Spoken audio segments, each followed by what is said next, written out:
ref. That she got the ball. Yes, good morning, Spurs fans. No, Jack this morning, I think he said he'll jump in around an hour in. He's on Seattle time, so very, very early for him.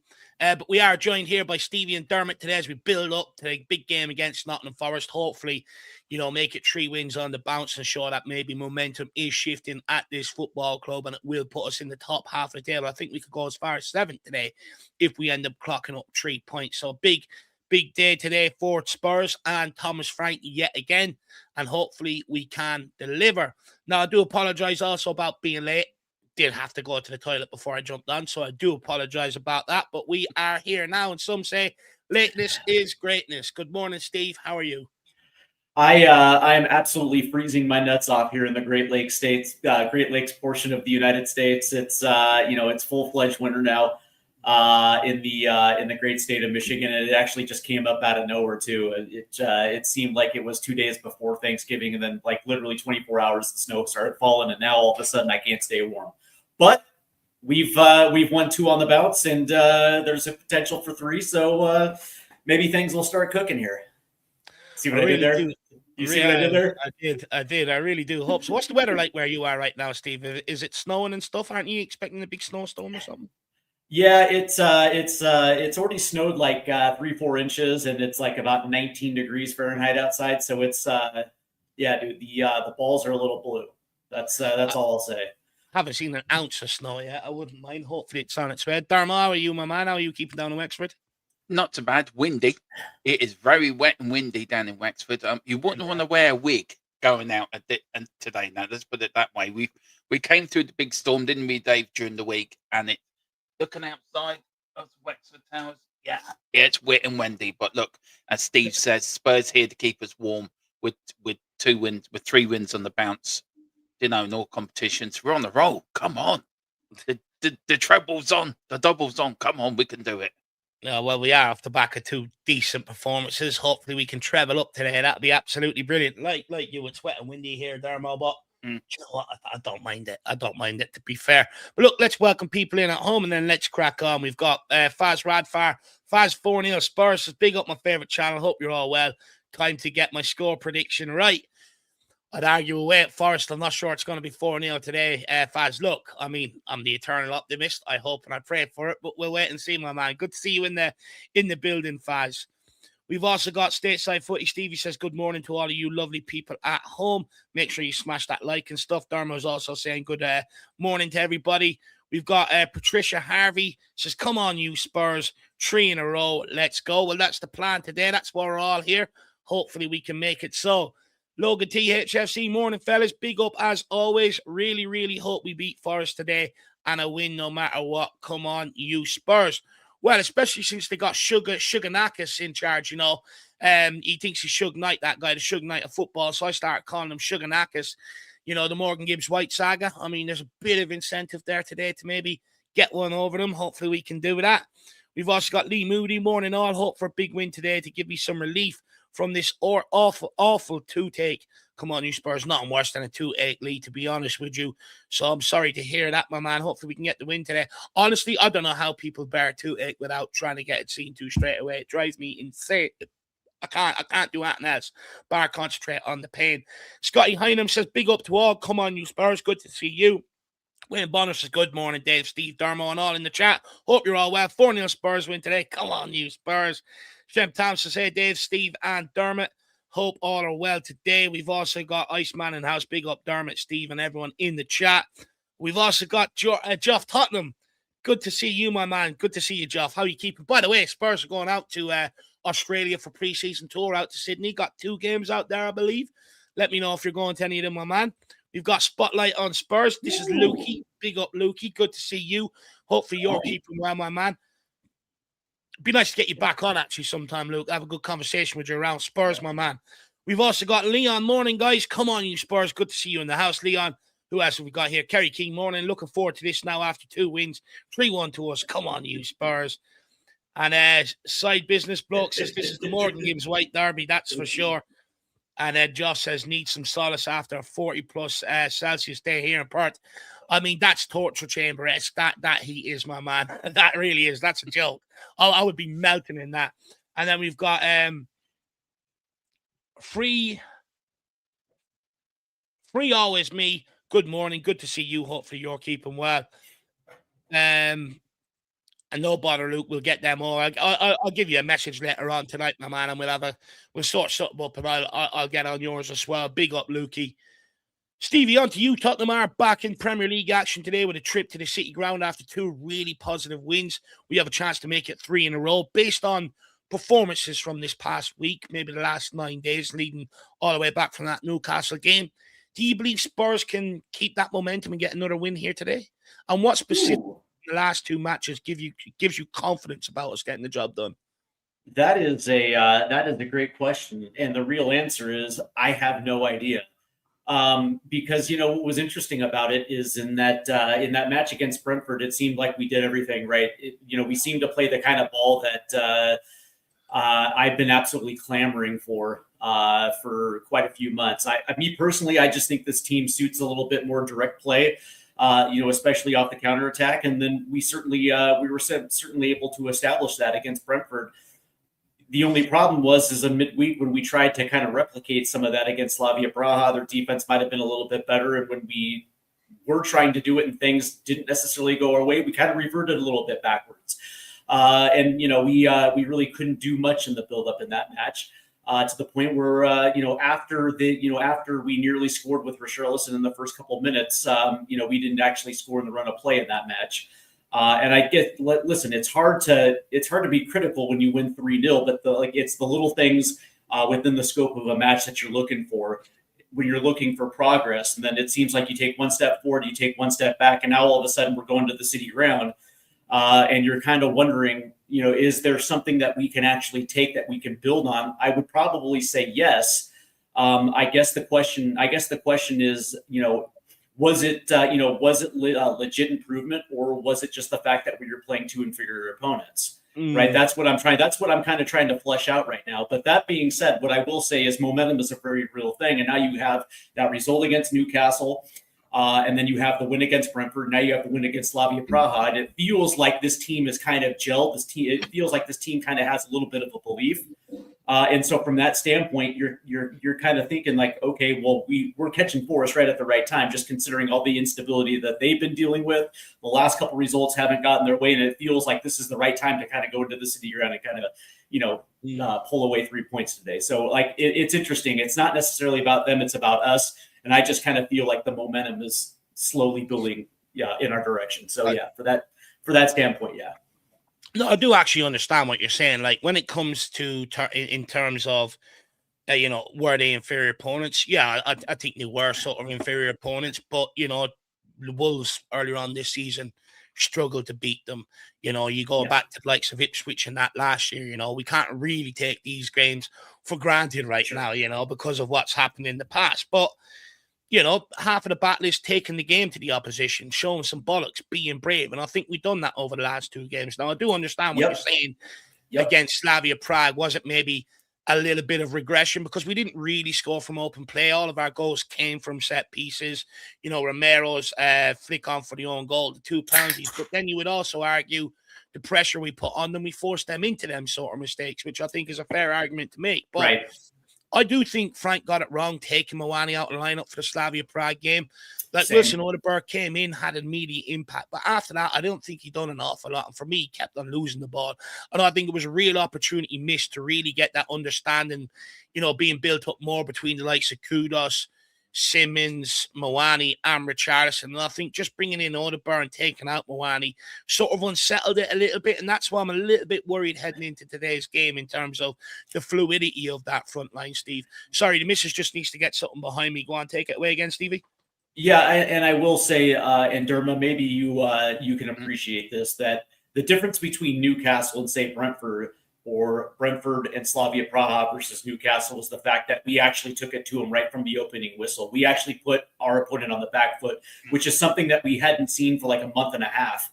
And, we had this habit of literally just conceding the entire first half, playing this conservative, ultra conservative style game where it's like, if we can keep it kind of close within the 60th minute, maybe we can make some substitutions, nick a goal, get a result. And then, and then especially at home, that ultra conservative style play kind of came to bit us in the ass for a good month and a half. And it just seemed like these last two games, certainly, we dictated the flow. We dictated the flow of tempo right from the off.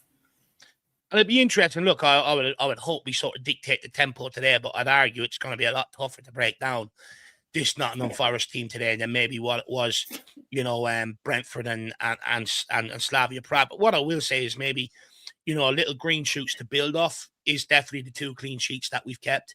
I think that's a huge bright spark. Now I know probably against Slavia Prague, a better team in front of goal probably would have punished us and took at least one of their chances on the day. But, where we've been building from, which is low confidence, not great football and stuff, you have to try and look for green shoots and sort of build off of that. Let's welcome a few more people in, and then let's get Dermo in. We've got Daniel Capel Music. Good to see you. Long time no see. It's early here over in the US. Come on, you Spurs. You're telling Stevie, eh?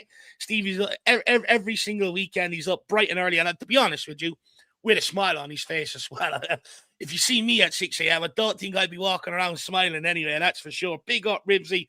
Good to see you. Hopefully you and Oliver are keeping well, and the missus is keeping well as well. And I know you said it's going to be a bit hard for you to get down to the game, but, let's get you and Oliver down to the game in Sydney, my man. We've also got Johnny Stokes in the house. Big up, John. You at home on the couch there? You're in the truck tucked up. Let me know, my man. He says, morning, Dave, Stephen, Dermot. Come on, you Spurs. Love to see us piss off Marinakis, that's for sure. Big, and then that guy will be out on the pitch and everything else. I really hope we beat Suga Knights today. That'd be absolutely brilliant. We've also got Ulrika Johnson in the house. Good evening. Good to see you, Ulrika. Hopefully you're keeping well. Just thoughts to everyone impacted by the Bondi Beach shooting. Jeez, I didn't even see that. Sorry to hear that. Thoughts and prayers are with the people out in Australia. That's where Bondi is, if I'm correct. And then Steve Ribsy also says, Marinakis seems like the kind of guy who would jump up and down on his hat like a cartoon villain if you beat him hard. Oh, for sure. He'd be out there rollicking his players and probably end up sacking Sean Dyche, everything else. You know what that guy's like. He's an absolute lunatic. Who else have we got in here? Dal Boy, Derek Hutchinson. Great to see you, sir. Hopefully you're keeping well. We've also got Tom Lowry in the house. Big up, Dave. Cracking Ireland Top. You got on there. Yeah, it is. It's retro. It's old school. It's really nice. It's even got a big the Umbro sponsor and all on the back. It's absolutely class. Whenever I wear it, I get a lot of compliments. People ask me where I got it. Well, of course, I can't say because when you're buying these more tops, I need my size in them, so I can't tell people where I got them, unfortunately. But Dermot, down to you, sir. Spurs just had a much-needed positive week. Does this game feel like a potential trap, given how tricky Nottingham Forest are, or the next step in climbing the table? And with Spurs being 11th and Forest 16th, is anything less than a win unacceptable today? Yeah, anything less than a win is unacceptable. I mean, we've scored 7 goals in our last 3 games, and I think we only conceded 2 in our last 3 in all competitions. I mean, we win today. That's 4 wins in all competitions, and which is for me is a big turnaround to where we were fighting from. One thing about Slavia Prague I was worried about was when we went 1-0 up. I don't know if you guys noticed, we sort of sat back again, and we keep doing this at home, but we don't do it away. Once we score 1 goal away, we seem to go for the second one. We seem to go for the killer. But when we're at home, when we score 1 goal, and I think if it's any other decent team, I think with the chances that Slavia Prague did have, I think a decent team would have buried them. That's the bit that worries me. Why do we always sit back? Just go for the killer. Go for the vein light. Get the second goal. Do you think we sat back the other night though after we scored? I think we did a bit. I think we did. We sort of gave Slavia Prague a few chances, and any other decent team would have scored. Look, I thought Kudos played well in the second half. I thought he really did. His attack and play in that second half was very good. And look, Xavi is well confident as well. 2 goals and 2 now. So let's see what he can do today. We need to start playing him. I get it's this 3rd game in sort of 7 days, but I think you've got to play Xavi today in the 10th. He can't be tired. I'm sorry. He missed 4 games before that. He spent most of the season on the bench. I'm not saying having a go at you. I'm just saying he can't be tired, Darmo. Relax. He's got to start. Calm down. he's got to start today. Thomas Frank's got to do so little rotation today. Start with the same team near enough that started against Slavia Prague. I would start Bergville today as well, because I thought Bergville's been playing well in the last couple of games. But for me, I agree with you, Dave. Put Morani up front, please. Just put that fella Richie on the bench.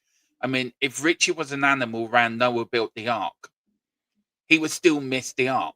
I mean, there were signs to where the entrance is, and Richie will fall off the plank. Like, I mean, that's how bad he is. I mean, he should have scored after 42 seconds on Tuesday. I mean, all he had to do was put it any other direction. It's in the back of the net, and he has to find the keeper. But yeah, a win is so vital today. I'm not accepting anything else now. It has to be a win today. We've got this momentum. Let's keep going with the momentum. Let's build the confidence. We've got Liverpool next week. It's not like Liverpool are not in great form, but they won yesterday. I think we've got a win today, and we've got a week then building up to it with momentum, confidence, and everything that brings into you as a player.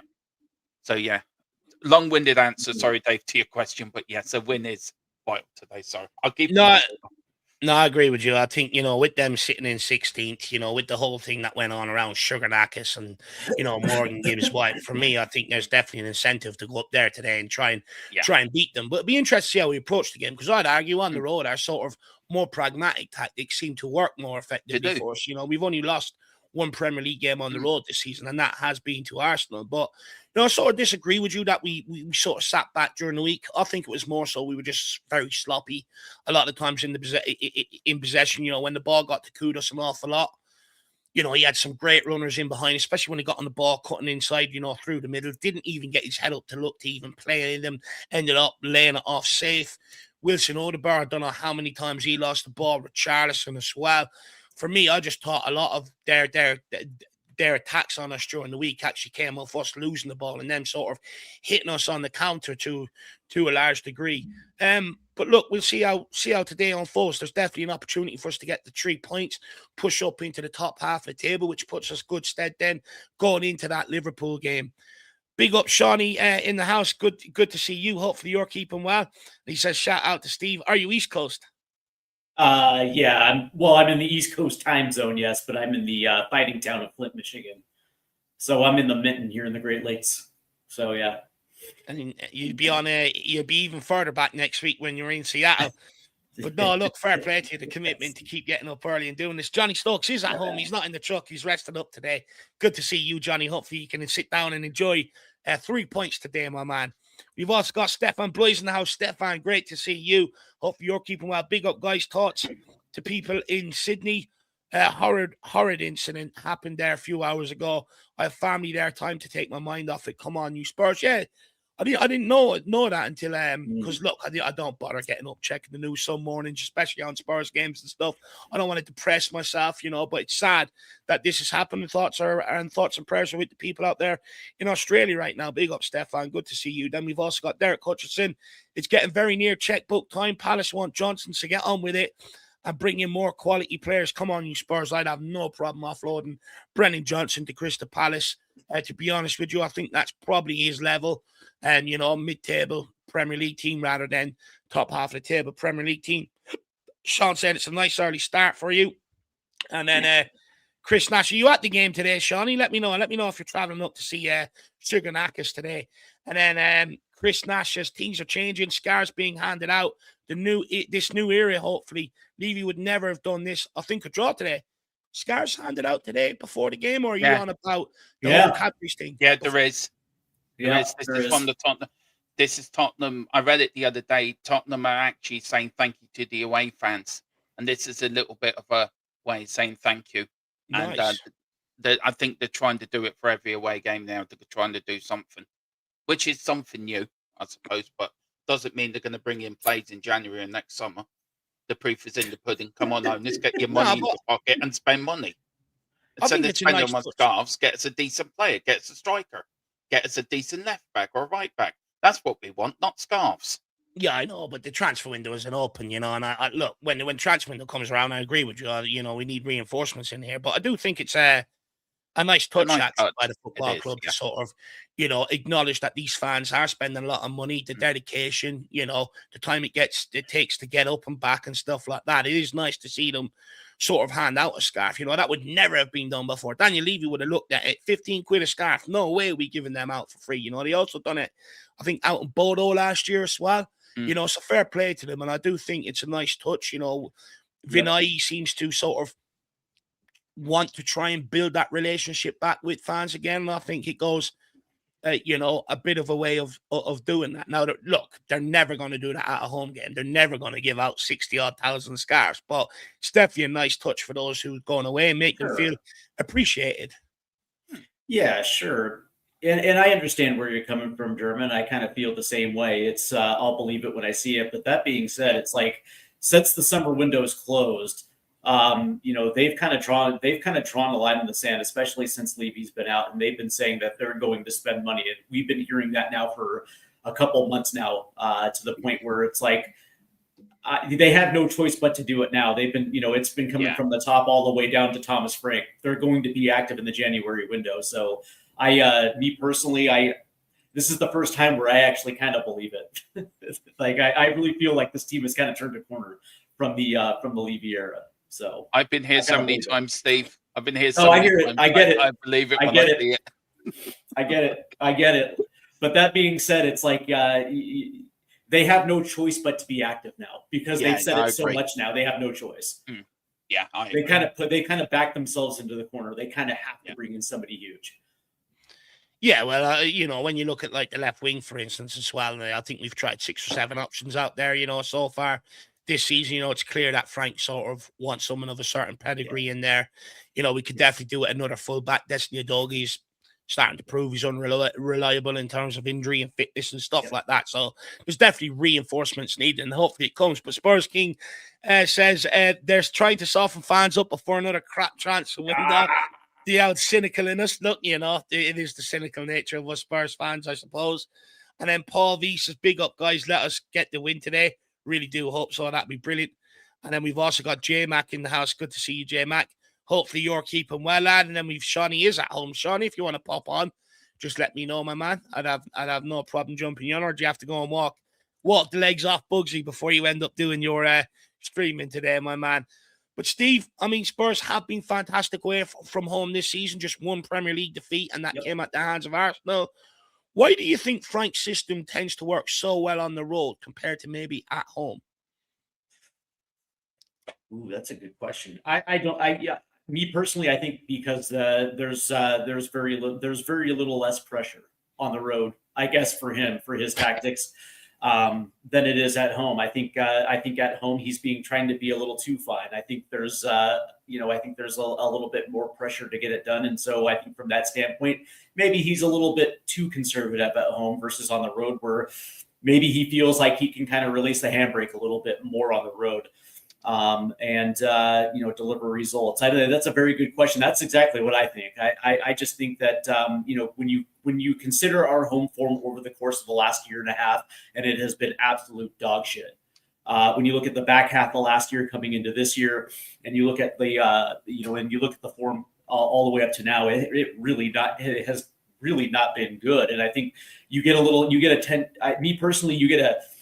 a tendency to press a little bit in those situations because you're actually trying to do too much, and then what ends up happening is you end up doing a little too little. Versus on the road where you can actually just play your game. And me personally, I think it just comes natural when you're not necessarily thinking about screwing up a little. I don't know how you guys feel about that. Like when it's in your mind subconscious, you think you're trying not to screw up, and then you end up screwing up. And then for whatever reason, when you're not thinking about doing it, it seems to come natural. And I just think that this team plays a lot better on the road because they're not thinking about it. They're just able to go out there and play. For me, I naturally think as well, Stevie, away from home, the onus is on the opposition to come out at you, and they probably leave us that little bit more space, which means then we're probably more effective on the counter, I would say. Whereas at home, it's almost like, how many times at home this season have we seen a crap first half in general from both teams? And that's because it's almost like a chess match. They're waiting for us to come on to them. In large parts of games at home, we've sort of waited for them to come on to us and hit them on the counter, which hasn't really worked out in our favor. I'd argue then when we do go for them, we end up being caught the other way. And I think that's probably the big difference for me. Well, and there's something to that too, because in the matches where we're able to come back and actually make something of it, where otherwise we probably would have lost, they've come on the road. I'm thinking about Brighton. I'm thinking about Newcastle just a couple weeks ago. I think you're absolutely, there's something to that, right? For whatever reason, we have the ability to claw our way back into something. And I think that is, large in part, I think that is 100%. We're just able, I think, me personally, I just think we're able to play our game a little bit better. Yeah, I think from that standpoint, the pressure, it's a weird thing. I just don't think we're able to overcome the pressure at all. That's the, I guess that's by and large my take. Well, in fairness, you do have the added pressure at home of the expectancy of the crowd and the pressure from the fans and stuff like that. You're absolutely spot on. I just think away from home suits Frank because of the way he sees football and the way he preferred to play, which is more pragmatic. At home, but I'd argue, the last couple of games we've seen him take the game to the opposition, but not only in possession, out of possession as well. We've squeezed them, we've pressed them, and I really like, what we're seeing at home, and long may that sort of continue. Hopefully, Frank has maybe realised that he does need to change a little bit at home, and hopefully that's here to stay. We've got this from Mick Aziza. Good to see you. What a name, by the way. He says, maybe if we offer Semenyo a free scarf, he'll sign. Well, I think I read reports during the week that Semenyo maybe isn't too interested in the move to Spurs, which I think is a little bit disappointing. And, you look at the likes of Liverpool, they're probably going to be in the market for this gone. I would say there's going to be a queue of other top clubs that maybe haven't emerged from the shadows yet as well, that would probably come in and state their claim. But he is one that is going to be on the market in January. It's just whether we're a big enough pull, that we can sort of entice him over. But I'd argue that's why I think these next couple of games are important leading up to the January transfer window positioning. If you're a player looking at Tottenham, you're more than likely going to sign for them in the top half of the Premier League, where they can say to you, look, we're pushing for this, we're pushing for that, rather than down in the bottom half of the Premier League. Because if you're sitting there going, well, we're pushing for this, pushing for that, we're like, you're down in the bottom half of the Premier League. I mean, let's be realistic here. So I think, these next few games are important in terms of league standings, in terms of what we can try and bring in here this January, especially if we're looking at players like Semenyo and players like that. But I think he'd be a brilliant option to bring in. Hopefully, he'd solve our crisis out on the left-hand side because, with the amount of different players that have played there, it's clear that Frank is maybe struggling to find the right option there. And I think Semenyo will come in and sort of, pick up the slack from out there. Mick Aziza, he'd be one that I'd really like. Imagine him and Kudos either wing. Go on. Can I ask you guys both this question? And it's been on my mind all week since I've heard that Spurs are willing to break their own personal contract record for an Antoine Semenyo. Does that interest you, breaking our own personal transfer records when it comes out to handing out personal contracts for a guy like Antoine Semenyo? Considering he's coming from Bournemouth, a team that doesn't make deep cup runs, a team that doesn't play in Europe.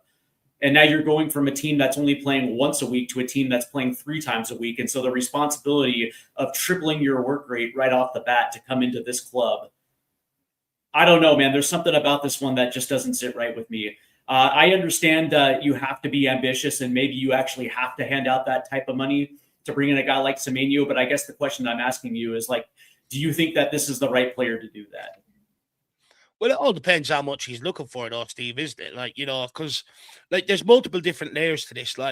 If we bring Semenyo and make him already a highest paid player coming into the club, I'm pretty sure a lot of our current players will look at sort of, his career to there and say, well, hang on, how's he on more than us? And they'll all be knocking on the door for pay rises and stuff. Second of all, we don't know, but some of them could have clauses that, they have to be the highest paid player in the club. So if he comes in on more, then automatically, then they have to go and get more and stuff. So I think it's it's a bit more of a tricky situation that, and a bit more of a layered situation. Sure. What I will say is if Spurs do want to start bringing these players of certain caliber to the club, you are going to have to break that wage structure at some point and look to start paying higher wages to get in the better players. is Semenyo the right guy to do that? I mean, look, he hasn't really been at a top club. This is his first step up. Correct. And I would rather have him on an earn your way to the top wages rather than put him on top wages already coming in here personally.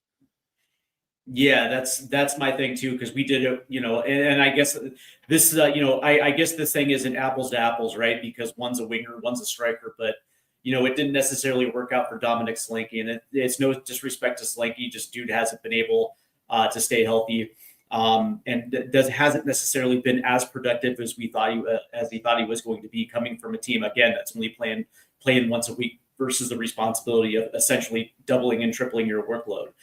He hasn't been able to stay on the pitch, right? And a big part of me just, I don't know, man, this just, I don't know, something just doesn't sit right with me versus a player that is equal in skill set, that is, that actually, potentially is playing Champions League football or Europa League football, that already has that work rate, that might be at the same skill set. Yeah.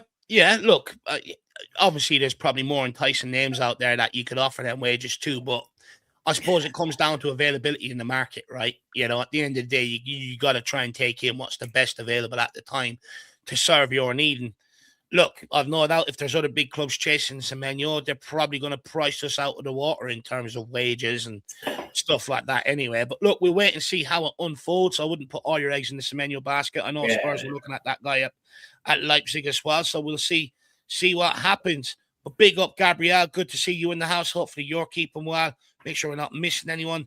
Stevie Fraser says because the away fans are full throttled in support, home fans are nervy until the team showed them something. If we had a bad start, the fans make it worse.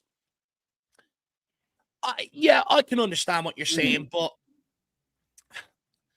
I know what you're saying. Look, at home, it doesn't help the situation when your fans are booing. But at the same time, everyone else in the club seems to cover up bad performances and shit like that. It's us fans that are holding the standards. And at some point, you got to let them know what is and what isn't acceptable. And in years gone by, we've sort of crumbled because of the fans when we go away from home, the home fans. The home fans usually put it on us, make it loud and stuff. And we've sort of struggled to a large degree. I hear what you're saying, though. It certainly doesn't help the home form anyway, that's for sure. But the good thing is it is slightly picking up over the last few games. Let's see if that's here to stay, Stevie. And then we've also got Slim Boy Tubbs, the oxymoron. Good to see you. Big up to one and all. Come on, you Spurs. Dermo, Forest did have to play Utrecht on Thursday night before facing Spurs today. Do you think that extra European minutes will work in our favour? And should Spurs start fast to take advantage of that? Because the reason why I asked that question is because when you apply to us, sometimes after European games, we're a bit slow to get going. Yeah. And usually when you look at a lot of European teams, the game on the weekends, they sort of don't get going until the second half. Sometimes that fatigue carries over. Yeah, it depends if you're playing away or playing at home. If you're playing away, then I would definitely agree. Did they play away on Thursday, Dave, or without home? They were out in Holland, yeah. Yeah, so look, so that will take an effect. And because of the travelling back on the Friday, they probably only did a warm-up yesterday for today's game. So, yes, I think we have an advantage. We played Tuesday, we played at home, so there wasn't much traveling involved. So you think about it, we a warm down on Wednesday, a bit of training Thursday and Friday, yesterday, getting ready for the game. So yes, we got a massive advantage. Start fast, start quick, go for the veins, and get in there, get the early goals. Because if you put this Forest side down, their heads will drop. They're down in 17th for a reason, because they're not very good. And I feel Sean Dyche has probably toughened them up a little bit since Ange was there. But I think they're a very beatable side. I think they're in a relegation scrap. So it's about turning up today, being professional, start quick, start with an intensity.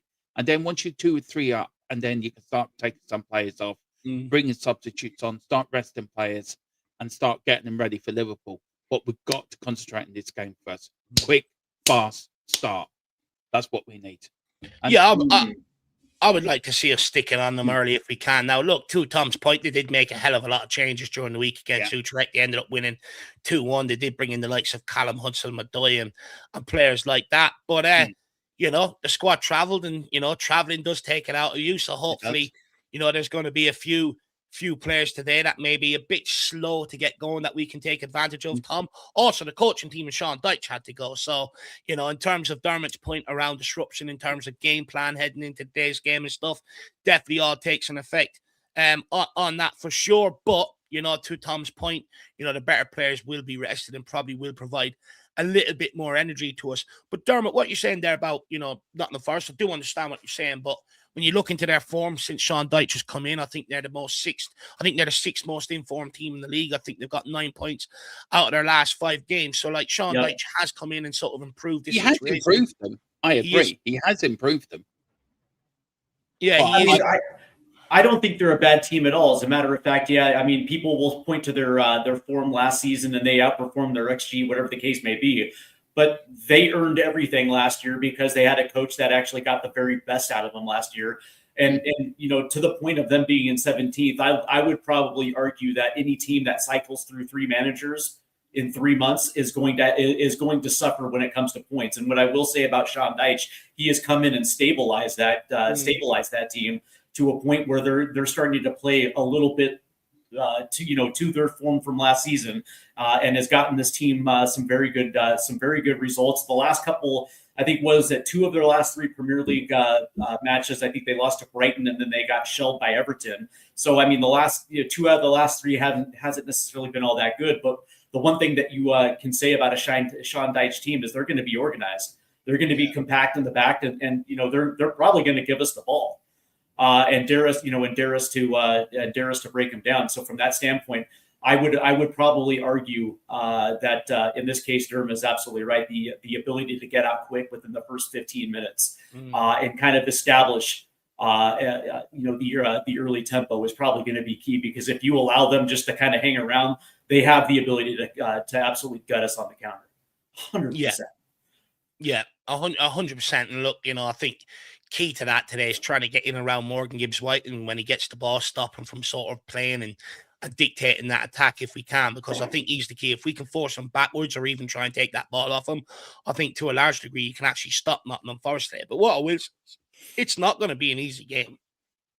You look at the likes of Elliot Anderson, go and look at some of his pressing numbers, his tackling numbers, you know, and all that this season. Now, this guy is more renowned for his attacking side of the game. You know, he had a phenomenal campaign for England under-21s there over the summer, you know, and he's sort of kicked on from that. You know, he's sort of forced himself into the English national team, you know, off the back of his performance, his energy, and, you know, the kid can play as well. Not only does he do, you know, the pressing side of the game and all, the kid can play as well. So, you know, they've got some very sort of tricky players in there. It's not just Morgan Gibbs-White centric, but I think he is the key that if we can stop him, I think it'll go a long way to us getting something here today. And to your point, you know, Sean Dyche's team, they're not easy to break down. They usually are sort of well organized. And I would like to see us take the game to them a little bit and not be so afraid, or, you know, the first 20 minutes being a bit of a chess match, you know, because that Forest crowd, when they can get going there, that place can be absolutely rocking. And sometimes it can make the difference to these players on the pitch. So, you know, I would argue, I think there's an opportunity for us to sort of go at them a little bit early and see what we can get from it. But look, guys, I mean, performances have improved Tottenham-wise, but Frank said in his pre-match press conference that the team is not exceptional yet. So, I think the question is, what still sort of needs to improve for Spurs to be consistently top 4 level and become that exceptional side? Now, we can all sit here and say signings, that's obvious, but when we're looking at, you know, what we're looking at right now. Yeah, I would say, go ahead, Dermot, sorry. No, go ahead, Steve. You go first, but sorry. Go on, Ben. I would say that establish your best 11 and stick with that in the Premier League. Allow more continuity with your attacking 4. You know, this is no secret that for whatever reason, you know, Thomas Frank does have a tendency to rotate at certain positions, and it almost feels like when we actually get something going, the next Premier League match out, there's going to be some rotation within that forward line. And it's absolutely maddening, because the one thing that you absolutely need is consistency and continuity, especially within your attacking 4. And so from that standpoint, if we want consistent results, especially at home, and to keep that form on the road, we actually have to at least establish a best 11 with this team and keep that. If you want to rotate, then rotate in Europe. Do what you got to do. But as far as the Premier League goes, which is our bread and butter, you actually have to kind of stick with your best 11. Yeah, I would certainly agree with that. I think for me, that's been one of my biggest bugbears. I tried to flag it, almost as the season got going, that there's too much rotation going on here, and everyone sort of countered saying, well, it's to avoid injuries and keep players fresh. I mean, that's turned out to be an absolute load of bollocks. For me, I think this is where Frank has got it wrong. I think coming into the season is when you should be playing your best 11 consistently, and you should know what your best 11 is, in general, to sort of try and build up that consistency, that run of form. And then that's when you start bringing players in and out, dipping them in and out. And I think Frank has got it wrong. I think for me, it's really concerning that we're about 10 days out from Christmas and the guy still doesn't know his best 11. Even if he doesn't know his best 11, at least know your best, 9, say, for instance, or whatever. And I don't think he does. And I think the constant chopping and changing, when you're looking at it from a player's point of view and put yourself in their shoes, they're not going up to the manager saying, I want to be rested for this game coming up. They want to play to be able to find that rhythm, to be able to find that consistency. You listen to many players now, they don't even want to train. They just want to play games. So all they want to do is get out there and play matches. And these players, for instance, Moani, he's been chopped out from the left, striker and stuff like that. Pick a position. He's a good player. Let him play in it. He'll nail it down and you get a hell of a lot more out of him. And I think that's where I agree with you, Stevie. I think a bit more of a consistent team selection, you will see this team sort of kick on because it builds up patterns of play, understanding, which is all very, very important on the football pitch. Dermo, how do you think we sort of take that next level that Frank is saying? Because he said we're not exceptional yet. Look, for me, not setting us up to lose, not setting us up so defensively at home. I think he's got to keep That's a fair point. An attacking sort of mentality. I also would agree rotation, I think, drives me absolutely bonkers. When you've got a good win, you normally want to start the same team again. That gives the team a bit more confidence. Don't change the winning side, isn't that the old saying, Dermot? Yeah, it is. Don't change your winning side. And I think also it's just getting his substitutions right. Sometimes he really baffles me. Some games he gets some spot on, other games. And please stop talking on the touchline like it's a committee. Yeah, stop. You've got 6 of them around there having the noodle. Talking. It's like a White House meeting. Yeah. It is. I swear to God, Dave, right? Like they have the big pad. I think they're sorting out the Christmas party.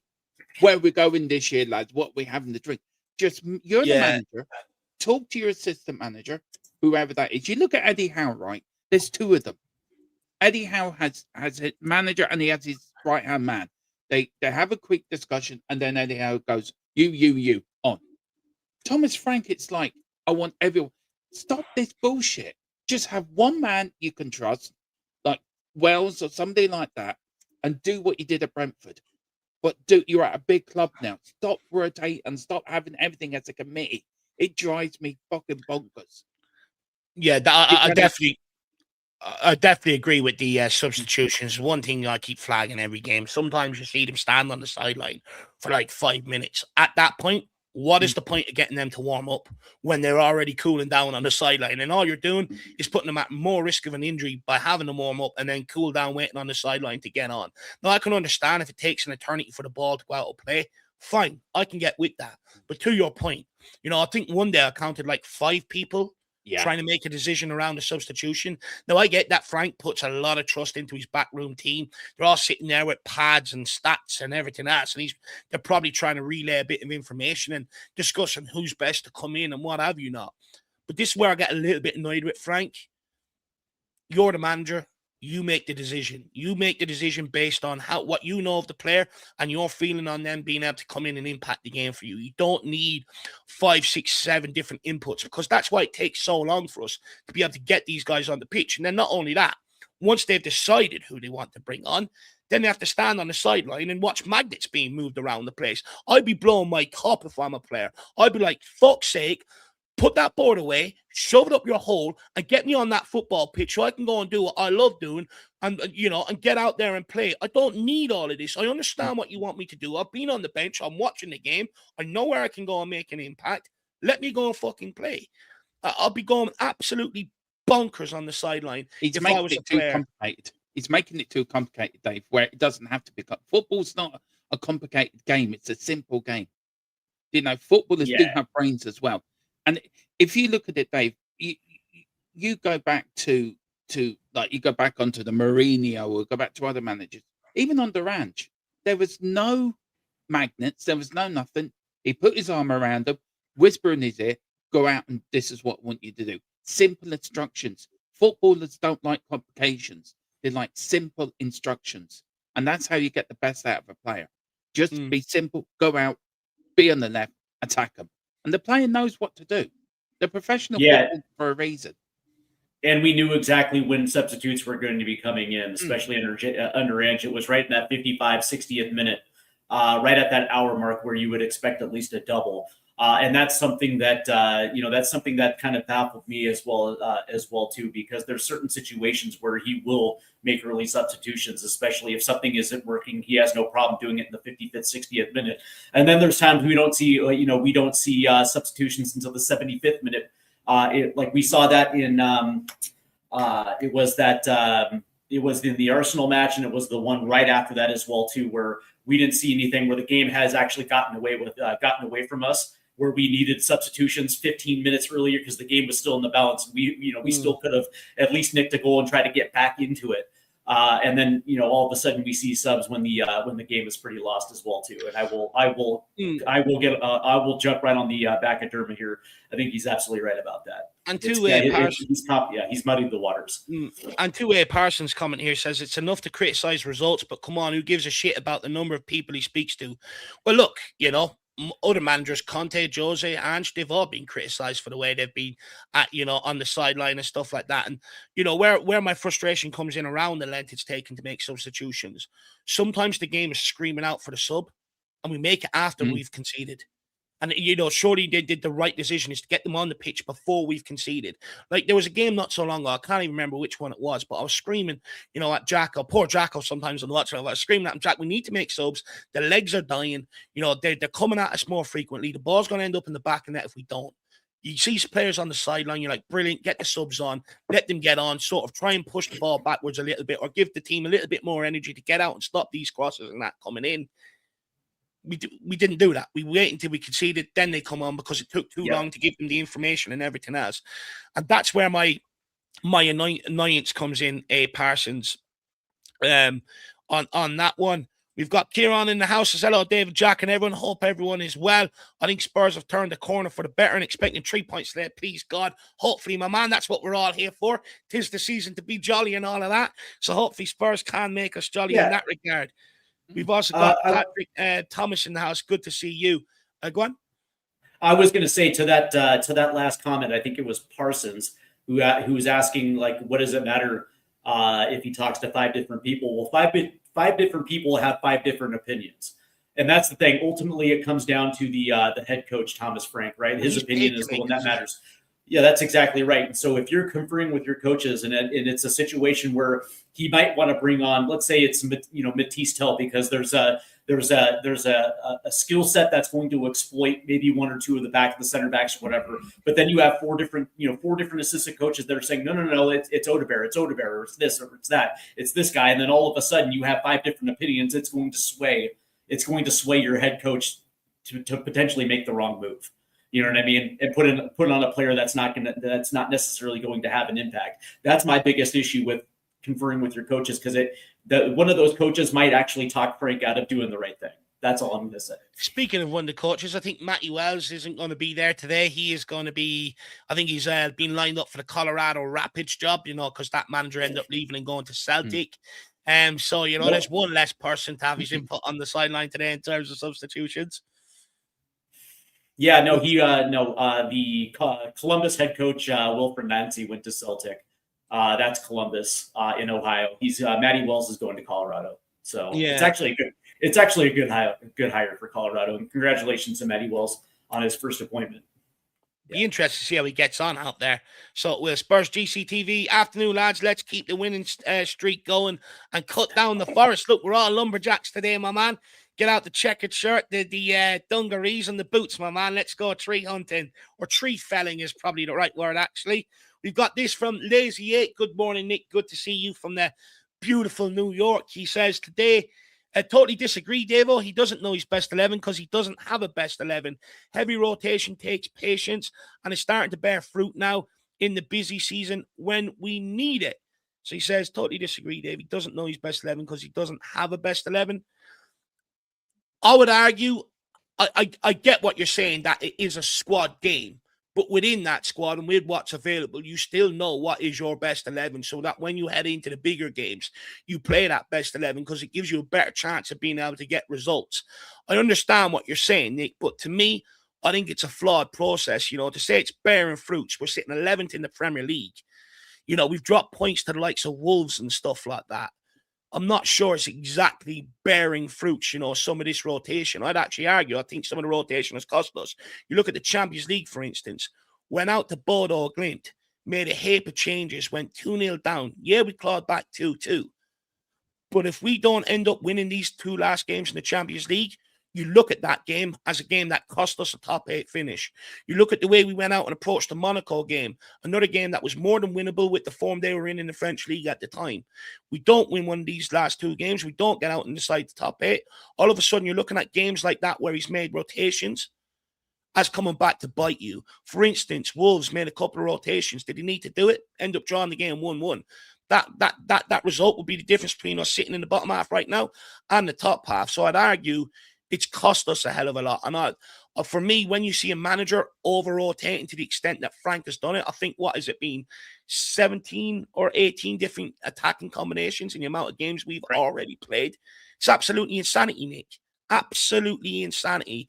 And there's a reason why we have such low XG, you know, over the past month, bar these last two games and stuff like that. It's because the over-rotation, any player, Nick, wants to play games. They want to get out there. They want to play week in, week out. They want to play regularly. You go and ask a player, they don't sit there and go, well, I want to rest this game, and I want to rest this game, and I want to rest this game.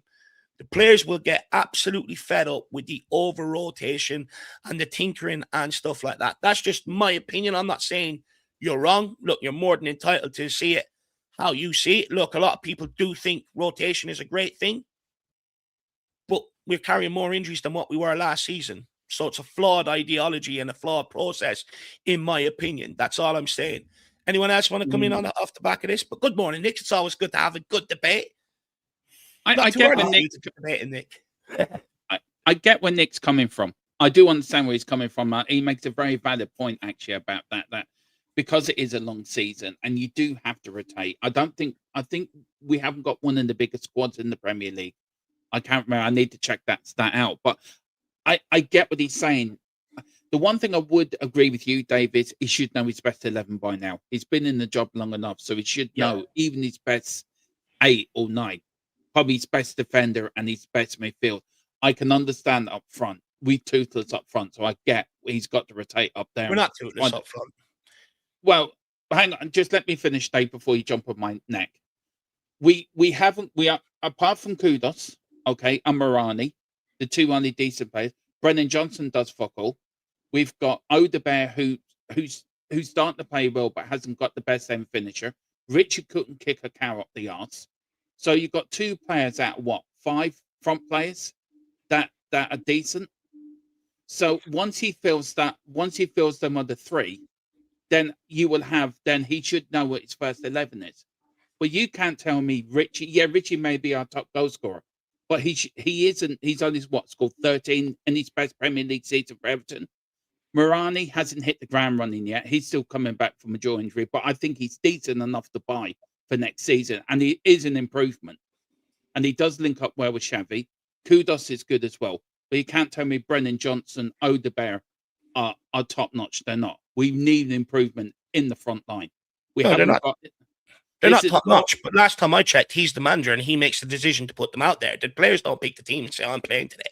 And the reality is, when you go back and look at the last couple of games, he's played the players we brought in to improve the situation, and presto, we're winning games and we're getting 16 shots on goal. He played Xavi Simons, who he dropped 4 games previously on the run to the Brentford game. Chopped and changed him in and out of the lineup. No consistency to try and help the guy get up and running. Kolo Muani, he's playing him off the left, playing him through the middle. Absolute nonsense. Pick a position, play the guy. Mo Kudos, he's got the most assists in the team this year. And I get it around with Charleston. Of course, we could go in and cash in and do better. But the reality is, to sit here and say we don't have the options and they're all lemons is ludicrous. The last 2 games, when he's played the options that we brought in the summer to improve the situation, we've won games and we look a hell of a lot better going forward. And, for me, it's about trusting the players and the talent that we're giving the guy and putting them out there. He chose to bring in Brennan Johnson at times this season when there was no need. Wilson Odeber's been okay on the large part, to be fair. Can't really complain about that. But, this over-rotation, it's him that's doing it. Nobody else. No one else is asking him to do it. No one else is telling him to do it. And he's creating some of them problems up in the front line. Correct me if I'm wrong. Hasn't Richarlison scored in 3 of his last 4 or 4 of his last 5? He's starting to round into form a little bit, and he's actually putting in the ball in the back of the net, which is something that we hadn't seen in the last month and a half. But I will say this, though, that when it comes to Lazy Eight's comment right here, I will concede that today in football, it is a squad game. When you look at Chelsea, and they have a squad for the Premier League, a squad for the Champions League, and a squad for cup games as well too. That is the trend of modern day football. You're going to have a squad that's going to be 35 plus, but you can't tell me that right now with a Tottenham squad that's 25, 26 first team players, that there are 11 players that can consistently play in the Premier League. Because I would call bullshit on that. Because we actually have a pretty good defensive back 4 that keeps us in game. And I would probably argue that we actually have a midfield 3 that can do a job for us week in and week out in the Premier League. Same thing with an attacking 3 as well too, right? That's the thing. It's I don't have a problem with rotating in European play. But that being said, I will say that we also have 11 to 15 players that can play every single game if you wanted them to play every single game. And also, you can still rotate in-game to mitigate injury. If that's something that you're desperately worried about, you can pull somebody off at the 60-minute mark and still have that player available for the next starting 11 coming 4 days later, right? There is something to it, because football was played for decades, where a starting 11 essentially was playing in every single match. And I understand it was a different time, not as many games. But that being said, you can't still tell me that 15 players can make up your starting 11 for half the season without dealing with injury. If somebody would try to tell me that, I would call bullshit on it. And I understand that this is a team that's still dealing with injuries. But that being said, I would actually contend that the more that you start and stop a player and you don't keep him in rhythm, the quicker that player is going to get injured. That's something that that's something I've seen firsthand, right? So the one thing that I will say is that even though today is a squad game, this team does have 11 players that they can play on a continuous basis that will do a job for us. And for me, it's about, if you are going to rotate, it's about being clever. Pick and choose games you think you're going to get away with it. Not every single game. It doesn't need to happen every single game, in my opinion. Don't get me wrong. Ideally, you would like a better squad so that a manager can get to that. But right now, Thomas Frank has to work with what he's got. And I think just handing people minutes when they don't deserve it, just because you want to rest a player, doesn't send out the right message or anything like that. In my opinion, I think it's just flawed. If you wanted to rotate and bring in Archie Gray, Lucas Bergvall, and Odebear in certain instances, you certainly can do that while still keeping your attacking identity on the pitch. With Kudus, with Mwani, with Richie, and keeping your back 4 as well too. Keeping the spine of your team intact from match to match to match. You can still rotate certain positions and still give minutes when needed, but you can also do it in game as well too. If you really want to get clever and if you're really worried about injury, then you do it on a game by game basis, and you also get clever within the minutes that you have available. But big up, Nick. Look, great talking point. We got a good bit out of that. So fair play to you, Nick. We may get you on one of the days actually to explain that a bit further, to be fair. I know it's very hard to explain your thoughts and everything that's behind it in a couple of characters and that. But big up, Nick. Really appreciate the support, brother. We've got this from Mark. Says, you guys are dinosaurs. All top managers rotate. But do they rotate as much as Thomas Frank? And is Thomas Frank a top manager? I'd argue the contrary on that one. You look at Pep Guardiola going into that Arsenal game, 4 games on the trot, he put out the same team. So do they rotate as much as we do? I'd argue not. Like I said, I understand it is a squad game now, and that's what I've been trying to say for years about the quality of players we sign every summer matters. We can't keep going through signing the likes of your Takais and players like that. You got to bring in quality for the squad, for the here and now, so that when a manager does want the option of rotating, we can do it without it coming back to bite us. I understand all that. But to have 18, 19 different combinations up front alone, let alone different midfield combinations and that he keeps putting out there, it's absolutely insanity and a huge concern for me, and leads to some of the inconsistencies we see on the pitch. I think a couple weeks ago, Dave, I think I threw out the stat, like through 17 matches, we had 14 different starting 11 combinations. Like we never really kept the same 11 from match to match at that time, except for like twice. Yeah, absolutely madness. But look, it just goes to show how people see the game. You know, a lot of people sort of see it differently, which is very, very interesting. Look, guys, as well, quickly before we get into maybe talking about players and stuff like that, Frank keeps changing lineups and systems. Do you see this as a clever adaptability or too much tinkering? And do you think Frank will continue with the 4-2-3-1 today or change it up? I think he will go with the 4-2-3-1 today. But I agree. You should rotate at the right time. You shouldn't. If you've got a game, say you got a game today, a game Wednesday, and a game Saturday, yeah, I've got no problem with rotating. But we haven't got another game for another week. So there should be enough time for the players to play today, to whoever's going to play on Sunday to rest, to recuperate, to do what they have to do and get ready for the game next Saturday. So I think he should go with his strongest 11. I think he does. He overcomplicates this. I get it's a squad game, and maybe I am a dinosaur. I probably am because of the way I think of the game. Yeah, thanks, Dave. The way I think about it and the way I see the game. For me, footballers played a lot more games years ago. Used to play 70 odd games a season.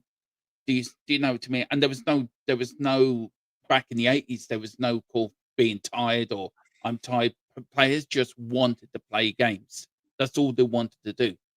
And as football has changed, as football has evolved, and football has become more science based, and there's more data now to the availability for the clubs, to the managers, to the medical staff, it's getting to the point where it's getting ridiculous now. That this player can only play 60 minutes. You have to take him off. He's been paid hundreds of £1,000s a week to kick a bit of wind around the pitch. It's not like he has to go like I did, work on the building sites and be down trenches and putting pipes in or hog carrying bricks up a ladder, like putting a full graft in.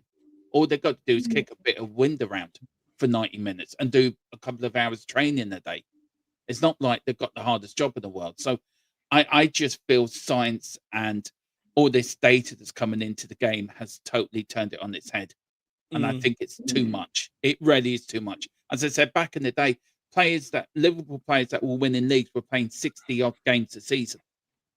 And they have about 3-4 weeks off in the summer and then back in the training again. You never heard them complaining. And they were getting less money then than the players are getting now. So I just think it's ridiculous. Maybe I'm a dinosaur. Maybe I look back to the good old days and wish it's out. But I just feel it's too much now, Dave. It's gone too much the other way where you have to find the right balance. No, I agree with you. I think it has gone too far the other way in terms of stats and stuff like that. You know, I feel like, you know, sort of the feeling in the game is gone, you know, gut feeling and stuff like that, even man management in the game and all that sort of stuff. It's all gone now. And, you know, to that other person, Mark's point, I know that, you know, they have this thing called the red zone now. But if you actually go and listen to players and managers that are just out of the game and listen to them go and do podcasts talking about their career and all, every single one of them say it's a load of absolute bollocks and that they should be deciding when they're not up for a game rather than the red zone, because some of them come out and say, look, you know, I was dropped for this game when I asked the manager why, he says, come in a red zone. I mean, shit hot form. I don't feel tired, you know, and stuff like that. And I feel like, you know, it's gone way too stats heavy, in my opinion, almost to the point where it's dictating, you know, the way teams are playing now. You know, you look at us for large parts, we're relying on set pieces and stuff like that. And I just think it's sort of killing all the humanization around the game, in my opinion. That if that makes me a dinosaur, maybe. But, if I'm going off the likes of managers who have maybe just left the game or not too long out of the game, and players who have retired and not too long out of the game, and they all say that this red zone and all is a load of bollocks, I'm going to listen to them. Because it's like the VAR situation. You go and listen to anyone on podcast shows when they're asked about VAR outside of a football context, they will all say they want it gone, bar offsides and stuff. But when they're being asked in interviews in after games and all, no one will come out and say it. But you listen to them away from the football environment doing other things, they will all say it's a load of bollocks. Yeah, Anyways, the interest. Big up there, Blaine. Good to see you as well. The interesting thing about advanced metrics is it only tells parts of the story, but it doesn't paint the entire picture. Usually, managers have a keen eye when it comes to their players, and they know they have a better understanding when a player is knackered or when a player is carrying a knock, those type of things. But for the most part, one of the things that advanced metrics has done is it's taken the trust factor away from managers when it comes to players, right? I get the impression that it's going to be, well, he's played 120 minutes in 3 games and this, that, and the other, and it doesn't necessarily matter about form. It matters, it matters about the long-term health. And it's like, well, wait a second. That being said, it's like you still have a game to play and you still have a game to win, and this player is going to be able to come good. Red zone, no red zone, whatever the case may be. And from that standpoint, I think that's the problem with advanced metrics. It's become now the Bible of how to run a play, run a team, run a club, and then also run the well-being of a player. When really, for the most part, the manager is the one that probably understands the well-being of the player, probably better than the player himself. And so, from that point, you should probably lean on the people that are there that actually have the eyes on a player. Day to day, month in, month out. But I will say this lastly, because I think you were talking about tactics, Dave. One of the things that I will say is I think JMac in the chat was the one that actually took it right out of my mouth. It's like the more that you chop and change starting 11s and you change tactics, the worse that the team is, because at that point, from a week-to-week basis, you have no idea what your attacking identity is going to be. Same thing with club identity as well too, because from every single week you're gonna be playing from a position of weakness, because again, you have no continuity or identity. What I will say is that I would probably assume that we're going to line up in a 4-2-3-1, but it's not how we line up. It's about how our shape is when we attack, right? Yeah. What I will say is that we have looked our best when it almost looks like we're playing like a 3-1-4-2, where we're attacking with 2 high. And we're actually putting men on the box. It's the reason why Richarlison has actually come good in the last couple games, because there's somebody else he can play off, and it allows him to play to his strengths. Yeah. And just to highlight Nate's comments here, he says you got to keep the entire squad happy, because you're going to ultimately have to rely on them at some point in the season, which, yeah, I think is a fair point to make. He says, I think Frank's done well in that regard. The squad looks happy and hungry. They weren't too happy when they came out moaning about fans booing them, only 2 weeks ago, So I'd argue, also off the back of the North London Derby, the Telegraph reported that, the Spurs players went and asked Thomas Frank to stop focusing so heavily on the opposition and start focusing more on them and stuff. So I wouldn't say they're exactly, sitting there with glee written all across their faces, in that regard. It was only 2 weeks ago they were moaning about fans coming out and booing some of their shit performances and stuff like that. So I wouldn't say they're too happy in that regard. But look, let's move on. Let's have a conversation around our El Capitan, Christian Romero. But before we do, Blaine Devlin, big up Blaine. Really appreciate the support. He has gifted out 5 Irish Hotspur memberships. By the way, Blaine, when I get over to a game, it would be nice to put a face to the name. I won't be over to a game till sometime next year, but it would be nice to put a face to the name. If you do go to games, let me know. I think you do. I was speaking to Jose the other day. I think he says he meets up with you at games. And he's gifted them out to Spurs King, Logan THFC, Tottenham Ranger, Swagman, and also Laura B6. Have all been the lucky recipients of the memberships gifted out by Blaine. So please get in the chat there and make sure you thank him very much for that. Very, very generous of you, Blaine. you at the game today? Do you travel to away games, or you just home games only? Let me know in the chat there, Blaine. But good to see you in, brother. And we got big games coming up in the new year for the Republic of Ireland. Hopefully we get to that World Cup, because when you look at that group, we've got a good chance of getting out of it. We can get out of that group, Dave. We can get out of that group. We could. Really can, actually. Yeah. And there's going to be like an iconic game, Mexico and the Aztec. That's going to be an iconic game. That as well. A repeat of 94. When we played them in Orlando, we lost 2-1 to them. I think John Aldridge had that row on the touchline that day. He did get the one back for us. That was the game when we went to play Norway to get out of the group. But we need revenge. But they're playing Ireland in the Azteca Stadium, Dave. God, I wish I was there. I wish I was going. Iconic. It's going to be. By the way, the saving grace for nations like Ireland and Scotland is the fact that we have an extended, we have a bigger pool of teams. We went from 32 to 48, and so now third place teams will get through the group stage, right? That's the saving grace for a nation like Ireland and Scotland. Yeah. When you look at their groups and you kind of see South Korea and Mexico, and it's like, well, there's still 3 points there. There's still 4 points to add, and by the way, that'll get you through into the knockouts as well too. So. Yeah. We have a really good chance. But anyway, guys, I do want to have a conversation around Romero. Look, Romero has been getting a lot of praise for his leadership after Slavia Prague games. So that Xavi Simons came out and praised him and stuff like that after, where he gave one penalty to Mo Kudus and another one to Simons, effectively stopping squabbling that we've seen in years gone by over penalties on the football pitch. But most importantly, he gave it to two players that were maybe in need of a goal and hopefully boost their confidence, which I think shows good leadership. And also against Newcastle, he stepped up when this club was under massive pressure in a game where we traditionally get hammered, and stepped up with 2 goals and single-handedly earned us a point on the night. Is Romero now becoming a genuine leader in the team, and do moments like these fully justify his selection as captain by Thomas Frank? You may had a slight debate on this on our podcast during the week, Dave. I knew there'd be a question about this coming in. I just had it in my gut, you sneaky devil. You're more than welcome to repeat what you said and see what people think. Yeah, look, I people won't know what I said on Romero. I think, look, from Romero personally, I think sometimes he doesn't give Tottenham his full attention. Rightly or wrongly, people may agree or disagree on that. I just feel as captain, as Van der Ven was in captain, I felt he was a bit more influenced sometimes than Romero is. Romero can switch off. Mickey Van der Ven has got him out of trouble a few times. Yes, the positive. Yes, he scored 2 goals against Newcastle. Yes, he's ordering players, give him the penalty and that. But he had his head turned in the summer. And he could have come out and said, no, I'm Tottenham. I'm this captain. I'm staying. But none of that. I get with Argentina, with Dave's argument that they all get together and there's a big, big party and we're all in this together. Well, put Tottenham first. Put Tottenham first for once. If do you not, on the contrary, though, Dermo, do you not give out when Ireland players don't turn up with that passion and that for our country? Because you do.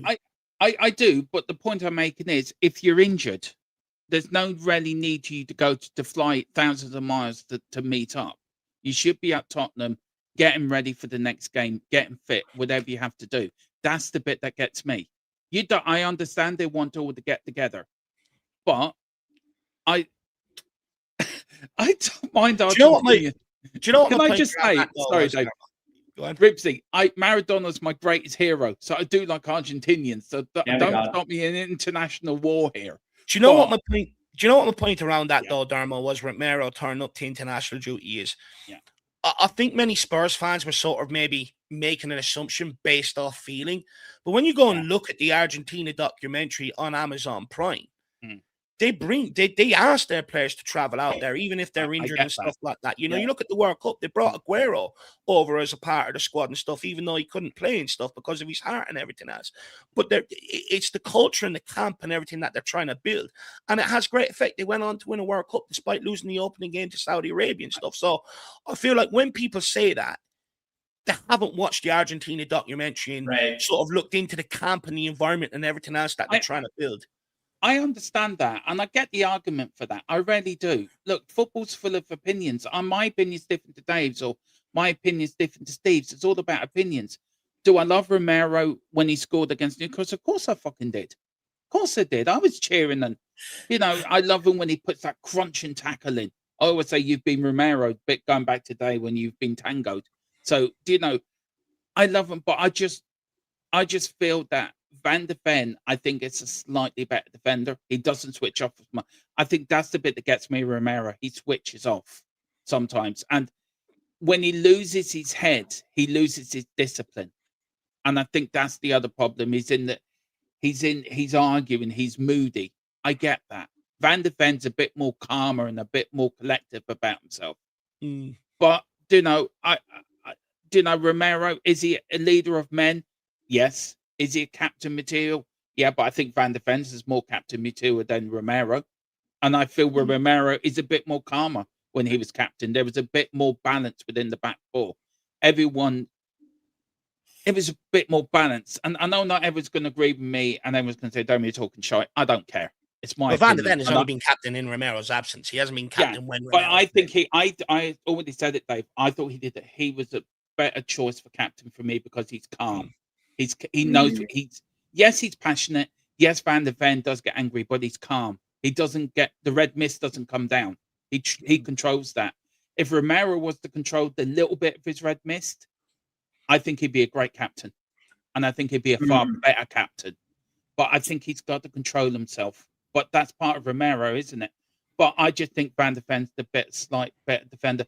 Dave, I did send you a private message. I'm going to have to jump. I've got a few things to here. And I didn't realise I was on Tottenham TV. The Sunday just said, I know. You got to enjoy yourself, lad. I've got to go and do Derby's lunch first. That's more important. Yeah, you better look after her. Yeah, but look, I would urge everyone to go and I did put a short up of you and me talking, Dave, the other day about Romero. I would urge people, please go and watch that podcast because it was fiery, it was passionate, and that's everything about the game we love. And I enjoy it. I stick to what I said, Dave. I do.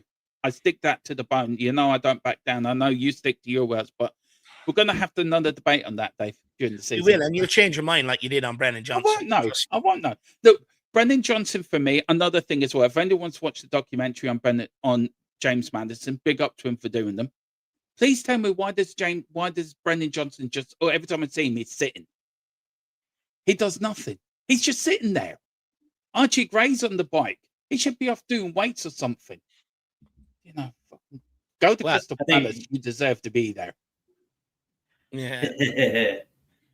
Well, Dermo, we'll let you go. I'll go and put your link in here now. Thanks, you go and enjoy your lunch. Make sure you look after Dervla and enjoy the game today, sir. I will do. I'll give you a call later. We'll talk about the game later. Worries. All right. Take care. Come on, you Spurs. Big up, Steve. Steve, I'll give you a call before Christmas, sir. All right. See you later. Bye. See you later, Dermo. Yeah, the interesting thing is that's not anything new when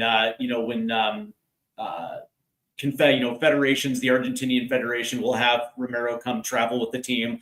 The same thing with Sweden with Kulusevski. Even with he's injured, he's still traveling with the Swedish national team. And even Pochettino has done that with Anthony Robinson on a few different occasions as well too, because you want that group to be together.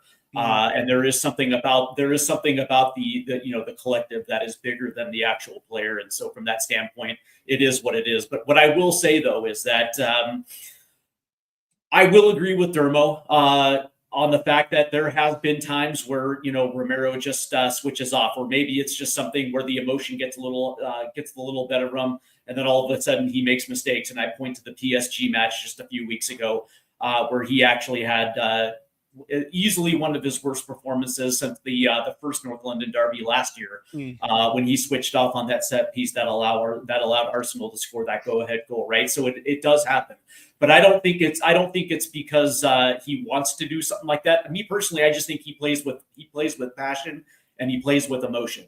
And sometimes when he's like in the heat of things, I think sometimes that's when it happens. But what I will say is that. The thing that I love about Romero is the fact that he plays for the badge. It's the same reason why I love Kulusevski so much, and the reason why I keep saying Kulusevski forever is because the dude absolutely busts his balls out on the pitch, and he actually does it for the badge. That's something that you absolutely want. in your captain, somebody that actually is representative not just of the players, but also representative of himself, somebody that will hold himself accountable for the mistakes that he made, but is also one of those type of guys that will hold his teammates accountable as well, too. It's something that we didn't have last year. And this is no disrespect to Sonny at all. Absolutely, a team legend. But that being said, when it comes to the captain, that's something that you absolutely need. Somebody that is not going to be afraid of, holding his teammates accountable when they absolutely mess up. But it's also the same, like within the media. If somebody asks him, he's the first to say, you know what, yeah, dude, I kind of messed up.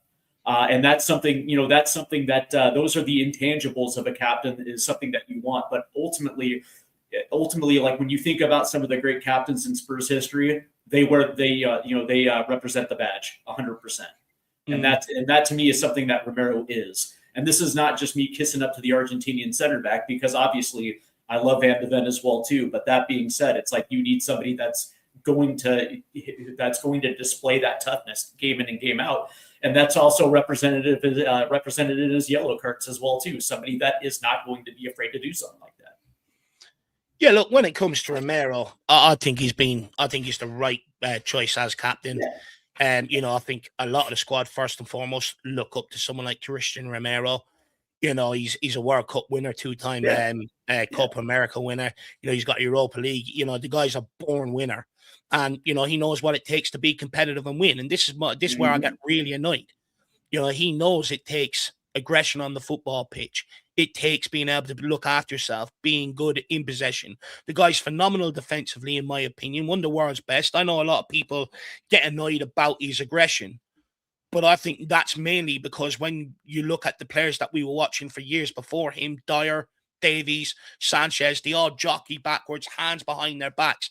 And we just allowed opponents to walk into our box and score goals at will. Whereas with Romero, he'll go out and he'll engage. He'll hit players. He'll bring players down if needed, which is why we're keeping more clean sheets now than what we were back then. So for me, I don't see the aggression as a problem. Everyone makes a big deal about the yellow cards. For instance, I remember there was a game last year against Man City. I'm screaming at Johnson to pull down the player and take a yellow card because I could see the attack unfolding that they were going to score. Refused to do so. So I think we should be praising someone like Romero who actually steps up and does that. Also, there's been a couple of times this year he's got yellow cards for remonstrating with the referee. But last time I checked, the referee put in this rule where they want only the captains coming over and speaking to them and questioning decisions and stuff like that. So they don't have 6-7 players screaming in their faces. So they've asked for it, but yet they go and book the guy for going over and questioning and remonstrating. You don't see that happen with any other captain around the Premier League. I think we actually get a raw deal because Romero's an aggressor, he's a winner, and he knows what it takes. And he's trying to get people to follow suit with him, and we've got some lightweight players around him. Pedro Porro, for instance, I'd love him to be more aggressive and take more yellow cards and make more tackles, rather than jockeying inside behind Romero, constantly asking him to come out and help him and stuff like that. Also, when it comes to the Argentina selection and him going out there all the time, people are basing their opinion based off feelings without actually going and watching the Argentina documentary and understanding what they're trying to cultivate and everything else. And at the end of the day, they won a World Cup off the back of it, a Copa America off the back of it. So it clearly works and it's clearly a way of moving forward. So I don't understand the issue with that. And at the end of the day, I'm not being funny, but it's always been the case where a player has seen it as an honor representing their country. You got to remember, these are probably one of 10 million that have the chance to represent their country. It is a huge fucking honor. And you are going to have a bit more pride going out there for the country that you were born in, you were reared in, that had your mother and father and everything else. You are going to show a bit more love. I think it's a bit of a nonsense narrative, to be honest with you. And I just don't understand the hate we give Romero. But when I actually look at it, Son got his loving the other day. But look at the stick he got before he left this football club. And then how many people a few games into we should have kept Sonny. Harry Kane, many people cashing on him, get the next guy in, we'll be fine. Yet everyone's sitting here going, we need to get a striker in the summer transfer window. We don't appreciate our best players at this football club sometimes. And I get it. We are, in terms of Big Six, we are the but a lot of times we back the underdog and give them way more excuses and way more time and everything else than what we should compared to our good players. As soon as our best players make a mistake, people are on them. And I go, for instance, the likes of your Ben Davies, your Brennan Johnsons. How many nonsense debates have I had to had over the last few years of people sticking up for them, yet they're clearly not good enough for this football club. Yet a guy that is, at the first sign of trouble, people look to pull him out all the time. When it comes round to some of the mistakes, fine. But let's not pretend Van de Ven doesn't make them. What happened against Chelsea? You know what I mean? Like, but people don't highlight it because Van de Ven seems to get a bit more of a free pass. At the end of the day, it shouldn't be one or the other. I think people should be looking at it as a partnership, which is absolutely crucial in football. Oh, absolutely. And it's something many Spurs fans didn't take into account when they wanted Kane to go. It almost got into a Kane v Son, and Son's going to do this when Kane leaves. And it never happened. And I think it's about time we started recognizing the value of a partnership. You know, everyone goes on about Gabriel and Saliba. I'd argue, out of possession and in possession, we've got a better centre-back partnership, 100%. in my opinion. 100%. And I think we should start just loving them and appreciating them, especially Romero, rather than just trying to pull him out for every slight little thing he does. But in the same breath, you know, I had people telling me Johnson's going to be the next Gareth Bale. Davies isn't as bad as you say he is and stuff like that. But yet, as soon as Romero does something, straight on him. And I'm absolutely fed up with that culture around our best players. I mean, it's actually simple football. You keep your best players, you build around them, and you bring in better players around them. But yet, you know, we always want to try and dig and pull out for this and that and minute things. I'm absolutely fed up with it. Just appreciate what we fucking got. Yeah, and the interesting thing is, I've been saying this for a year and a half, that me personally, I think the partnership of Van de Ven and Romero was better than Alderweireld and Vertonghen. As good as I like those, I think the skill set is far and away better than what we had. And I think it's the interesting thing is, and I probably am going to be unpopular for saying this, but I think it's also a loser's mentality. Let's be honest. We have 2 trophies in 20 years. And we also had a chairman that was so risk averse that the normal was getting rid of our best players. Instead of sticking, we twisted at every single opportunity. And the interesting thing about it is, because of that, because of the compounding losing, we got ourselves into this mentality where when emotions run high and something like this happens, then all of a sudden it's like, all right, go to Atletico Madrid, go to Real Madrid, because you're not a true Tottenham Hotspur. It's like, dude, are you mad? It's like, seriously, like when do World Cup winning center backs absolutely come to our club? It's like, when we actually have a top level world class center back pairing, you don't, like, in the first sign of trouble or perceived trouble, you want to twist off of it. Are you mad? It's like, I thought the overlying objective here is to win trophies. Yeah. Right. Me personally, I thought that's why we play football, right? To win trophies, right? You can't do it if you're constantly trying to twist because of a perceived, eventually I want to go play in the Liga. Oh, so what does that mean? Like, what, right now? No. That's not what he's saying. And by the way, I love the fact that he's showing pride for his nationality. Because if you know for a fact that he's got pride in that, he's going to represent the badge as well too. You know what I mean? Like, that's the way I look at it. It's like, eventually we're going to have to stop twisting, and we're actually going to have to build a competitive squad around our best players. But like, what annoys me as well, it's acted like he hates Tottenham. Every time he scores, he's out there giving the love heart to fans and everything else, you know. Anytime he's been sent off and come back and he scored, he's done the same thing, almost an apology and stuff like that. This guy loves playing here. He loves playing alongside Mickey Van de Ven. And what really, like, sort of rammed home that Romero's always going to be given a bit more of a tough time by Spurs fans was that tackle he made on Thiago for Brentford. You know, everyone goes, oh, like, straight away as soon as it happened. So many fans, that's a red card. He should be gone. I'm sitting there, I'm like, well, Spurs fans should be protecting this guy at all cost, especially since he's one of our best players. But also, have people lost the art that you can slide tackle and dislodge a ball without it being a horrid tackle and stuff like that? You know, it's just like, this guy just doesn't get a fair shake. Everyone's looking to pull him down at the first sign of opportunity. He's one of the best centre-backs in world football. Not only is the guy hitting a midget stick from 70 yards away, but he's also running with the ball, taking players on, springboarding attacks, defending, scoring goals up at the other end. He's doing fucking absolutely everything. I just don't get some of the Romero hate, or I don't get it. And, you know, I just don't get it. And I'm not even getting into this, that Van de Ven's better. They're great as a partnership, and that's the way it should be viewed. Yeah, it's yin and yang, right? One of the things that I love about Romero are the complete opposite of what the strengths of a Van de Ven. Actually having a dude that can make a 40-yard run with the ball at his feet and still be able to distribute. That's what makes Van de Ven so great. The fact that he can play both ends, right? But the thing that I absolutely love, and the thing that we saw, especially in the last 2-3 games, is when it's on the attacking side in the buildup, right? When especially in that Brentford game, correct me if I'm wrong. It was the goal with Xavi where you had a guy dropping deep, and who's the ball coming off the foot? It's Romero. It's breaking lines through the midfield, setting up the buildup. And it's something that I'm absolutely loving, because we're actually playing through the middle of the park, which I absolutely love. But the ball's on the feet of Romero, right? Because we're not playing through our midfield too. We're playing from the back. You're also starting to see some of the offensive skill set of a guy like Christian Romero and what he actually brings on top of his defensive prowess. Like the dude is fucking legit. And look, don't get me wrong, right? I know there's been some wild moments to this point here. The hair pull on Cucurella, but it's iconic.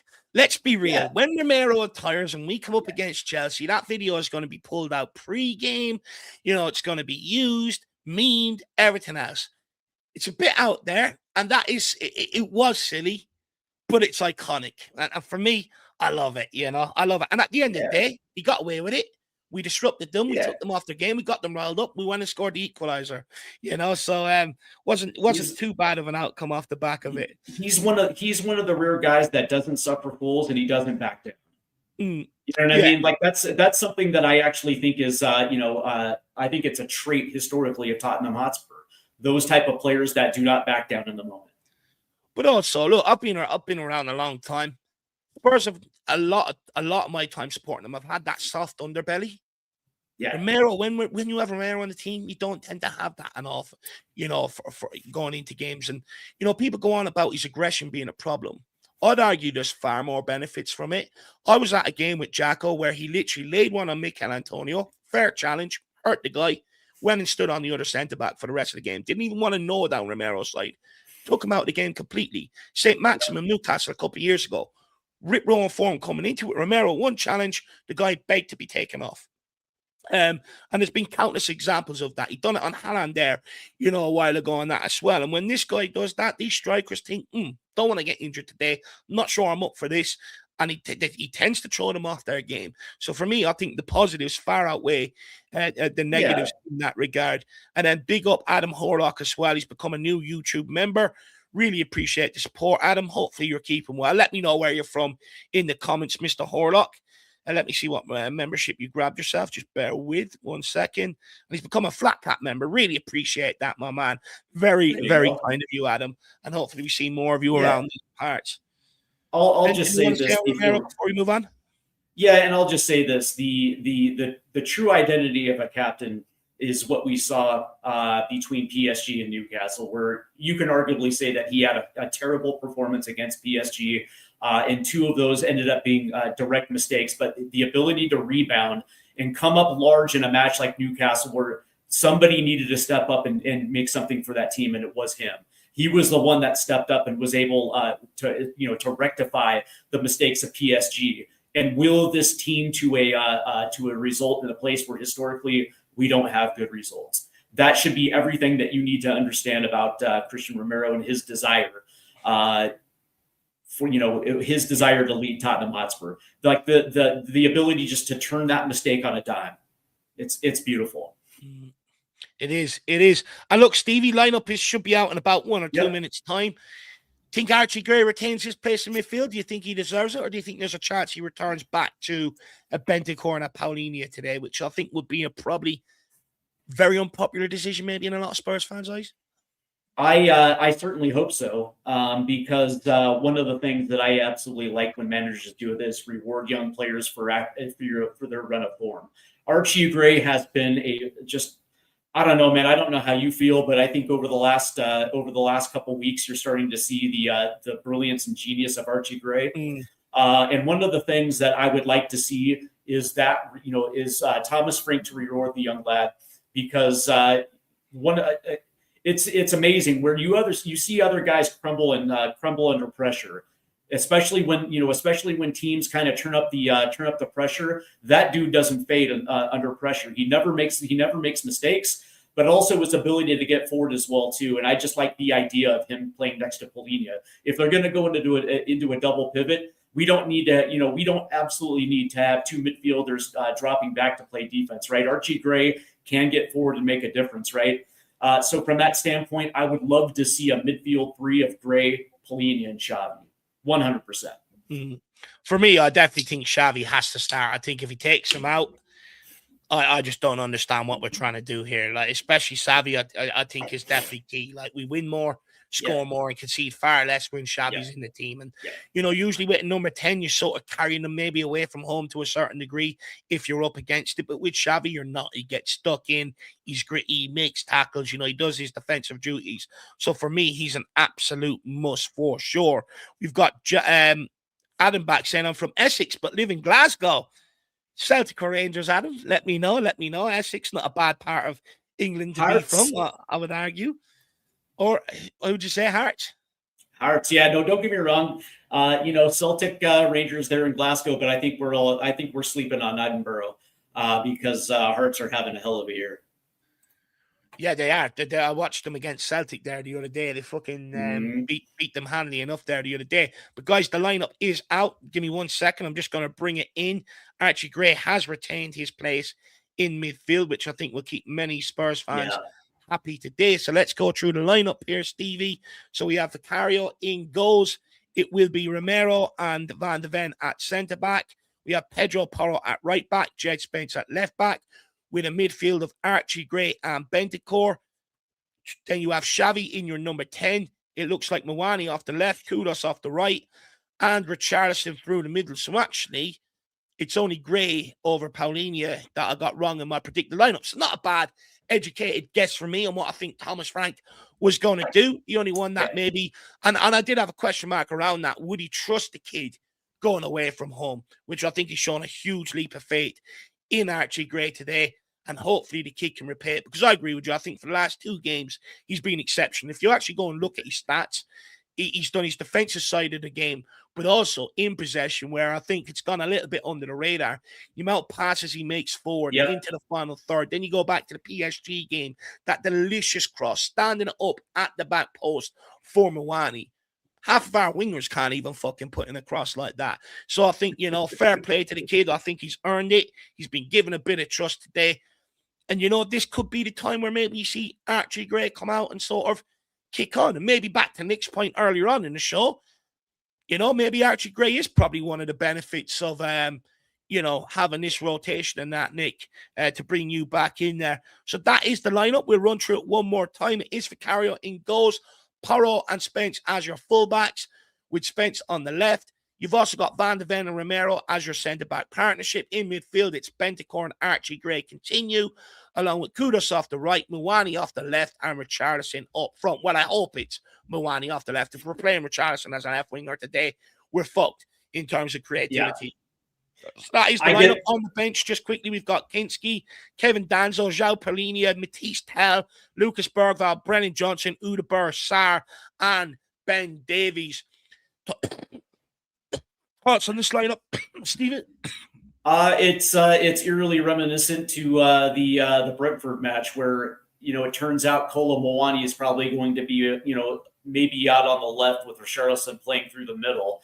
And one of the things that I liked about it was, more oftentimes than not, you would see Kolo Muani go to the back post, and your left-sided winger would probably be a combination of Archie Gray and then Jed Spence kind of off that left playing 1-2s. From that side, when you actually have Xavi attacking that right-sided channel, and it's almost playing. It almost feels like we're kind of playing that 3-1-4-2. And I actually don't mind the starting 11 as well too. And now my only question is who is going to be that lone six kind of dropping a little deep. Is that going to be is that going to be Gray or is that going to be Betancourt? Because me personally, I'd rather have Gray higher up on the pitch. I just think he brings a little bit more than Rodrigo Betancourt at this stage, right? So for me, I don't have a problem with this starting 11. Me personally, I'm still a little skeptical about Jed Spence on the left, but that being said, right now he's kind of our only option, so it is what it is. So overall, this lineup configuration seemed to work against Brentford, and I kind of had a feeling we would see something eerily reminiscent to that. So I guess the question is this going to work the exact same way? Are we going to be able to be on the front foot from the opening whistle and actually take it to them? I think this lineup potentially does that. So we'll see. I think definitely. Sorry, go on.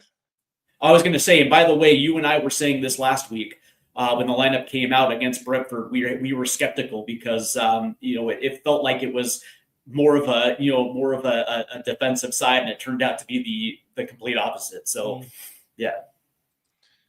Big up Tom Larry says, good for Gray. I'd rather Paulini over Betancourt personally. Well, look, we'll see whether that decision is right or wrong today, Tom. Hopefully we get it right. At the end of the day, we want 3 points. Without Paulini, I actually don't make him out as bad as people make him out to be, or be a massive problem in midfield. I think maybe he's being a bit harshly done by in that regard, but I think, he'll get himself back in the team and he'll remind people of how good he really is. Adam says, I can feel there's going to be goals here. I hope so. Good morning, Shags. Good to see you as well. Hopefully you're keeping well. And also Vandal Ross, good to see you. Look, when I look at the lineup, I think it gives me encouragement to see Xavi Simons still in there. The forward line that I was hoping he was going to pick for today's game. I think with Richarlison up front, I know many people don't like him and want him dropped, but he's the club's top goal scorer, so he's going to play him. Yep. I think he's got 18 goals in his last 24 starts in the Premier League for Tottenham Hotspur, so he's going to play him based off that. And I think it is better if you're going to have him up front. I think it's important that three in behind him can all take the ball in and absorb it, contact and stuff like that, be able to get turned and create, because then that way you're taking Richarlison away from the build-up play and just asking him to get in between the sticks, which is what he is decent at. So I think that's absolutely crucial. Look, Gray away from home up against a Forest midfield, that's going to be very physical. It's a big ask of the kid, but he's proven that he can sort of handle himself, so hopefully he can kick on. I can understand why it is Betancourt over Paulini, though, to Tom Lowry's point, because I would argue I think Betancourt is a lot better in possession maybe than what João Paulini is, and maybe that's why he's picked him today, that maybe he wants us to be able to build out from the back, play through the final thirds and go and create rather than maybe sit there and play on the counter. So that gives me confidence and hope that we're going to go at Nottingham Forest, because Sean Dyche, there will be an element where they will try to rough us up and maybe press us a little bit. But if we can sort of just ride that out for the first 5-10 minutes maybe and just keep possession, eventually they're just going to sit numbers in behind the ball, and that's then where we can go at them and go and win this game. And then look, the back four, just keep it tight. No Chris Wood out there today. I know he caused us massive problems last year, so hopefully that works out in a favor. But this lineup excites me, and hopefully we can go and grab another 3 points here today, Steve. My my only problem with Betancourt is that the last time we saw him at Newcastle, it wasn't that great of a performance. As a matter of fact, it seemed like he was overmatched against a team like Newcastle in that midfield three, especially when Newcastle was on the counter press. I don't like him in those type of situations because I just think he makes way too many mistakes. But that being said, it's like I understand players go through different patches of form, but that being said, João Paulini is our best midfielder on this squad, and he has proven that at large portions of the season as well too. And I understand, like, maybe right now his form isn't necessarily the greatest, but that still doesn't negate the fact that he's still our best midfielder, and it's not even close. But that being said, I will say that. I do have a little bit of concern with Archie Gray, but that being said, it's like the interesting thing about it is I rate Lucas Bergvall. I really do, and I think Archie Gray has maybe pulled ahead of him a little bit on the developmental curve. I think that he's been doing it quietly, And that's the thing I love as well too. It's just his performances always stick out. And I have no problem with him going to the city ground and him being able to deliver today. No, look, and I think Glenn Huddle sort of said on TNT Sports during the week that we've got two fantastic midfielders there, and that they're the future of this club. And we didn't really get around to it today, but it is a discussion I'm going to have maybe midweek. Is around who maybe has the higher ceiling, because look, I think both are fantastic players. I just think Bergvall has a bit more get around and go about him, and I think you'll end up affecting games more. But Archie Gray, I think, is definitely a good option in midfield. He just, do you know what I like about Archie Gray? You don't really see him make any mistakes. If there's a ball there to be won, he makes the tackle. If he's in possession, he rarely loses it. And he just, that's what a really good midfield player does. He just keeps teams ticking over. Doesn't take too much out of it, just keeps the ball moving in possession, but also out of possession, being able to read the game and get stuck in. And I really like Archie Gray, actually, in that regard. But with Bergvall, I just think Bergvall potentially has the higher ceiling because he gets forward a bit more, maybe has a bit more of a goal presence about him. But look, it could be that Betancourt is going to be the guy who ends up pulling the strings, because I actually do agree with you on that one. But who's going to be the heart? Who's going to be the beating heart of this team? It's probably going to be Archie Gray. Yeah, and to Nomad's point, he's more disciplined, which I think is fair point. And then we'll take this from Kieran. We'll let Stephen plug himself, and then we're out. Kieran says, I love that team, and Moani on the left is key for me. He brings so much more balance to the team. It takes pressure off Kudus and Gray. His class, his touch and movement is so good. Absolutely agree with this, Kieran. When you look at Wilson Odegaard the other day, lost the ball a hell of a lot of time. As soon as they put a little bit of pressure on him, he sort of just thrown off the ball. They took it when it countered. If you go back and look at Brentford, Moani sometimes had two players on him, but was able to quick feet, manipulate the ball, had the strength, hold it off, recycle it. It's just little things like that that keep sustaining pressure on, keep them penned back in and stuff like that. And not only that, Moani can create, but also a lot of our good stuff does come down the right. He can then get into the box, and it's easier to find someone like him. Exactly. It's easier to find someone like him than maybe a Wilson Odegaard because of height and presence and stuff like that. So I really agree with you on that one. But Stevie, why do people need to get over and subscribe to this channel of yours? By the way, again, absolutely fantastic today. Done a lot of the heavy lifting with me again here today. Really appreciate your time, my man, and I really do enjoy talking to you about football. Well, I will say that excuse me, again, I do appreciate the hospitality. You and Jack have been nothing but class. And I appreciate the fact that I get to come on here once a week on a pre-match build-up, because again, man, I love this goddamn football team. But I will say that coming up at 9 o'clock, so in about an hour, we have the Hotspur live stream as Spurs travel to the city ground, looking for their third on the bounce. And so we're going to be doing that live stream. And I also believe tonight we're going to do a U.S. men's national team retro live stream. As I'm thinking about doing the U.S. versus Mexico from World Cup qualifying 2001. So that should be fun to kind of go back into the Wayback Machine and do a retro live stream. Now that we're less than 9 months away from the World Cup, there is going to be some buildup here in the United States for that. But I'm also thinking about taking around doing some retro Spurs live streams as well too. Some classic matches from back in the day as well too. So I'm just deciding which one I want to do. Do I want to go as far back to the double winning side of 61, or do I keep it a little bit in the Potch era, or maybe even the Redknapp era? I haven't decided yet. Well, I think, look, if that is your bag, people, get over there and get on to Stevie's latest video, his latest post, and sort of let him know what game you would like him to sit there and watch. I think, look, maybe one over Potch here or Harry Redknapp here, just to remind people of how good we can be, I think would certainly be a good one. But guys, look, make sure you get across the stateside footy here. When you do type it in, there's two. There's one that comes up with American football and one that comes up with the Spurs crest, and you'll see the Tottenham till we die underneath it anyway. That's the one you want to get on. But I'll put the link in here, so you shouldn't have that confusion. Just click on it, get yourself over there, and smash that subscribe button. This guy gets himself up at ridiculous hours to be here, and I always give him the option every week. Stevie, you sure? Yeah, I'm there. I don't want to talk anymore about it. Absolutely love the commitment. So please, guys, if anything, can we just get over there and show them a little bit of love and repay that commitment? But look, that's it from us here. We will be back, in half an hour's time for the watch along. I will be back with Jack. Jack will be pulling himself out of bed. We said we'd give him a bit of a lie on this week. He did bail me out last week. I rang him and got him out of bed at like 4 a.m. Not exactly a nice phone call. So he will be back with us for the watch along.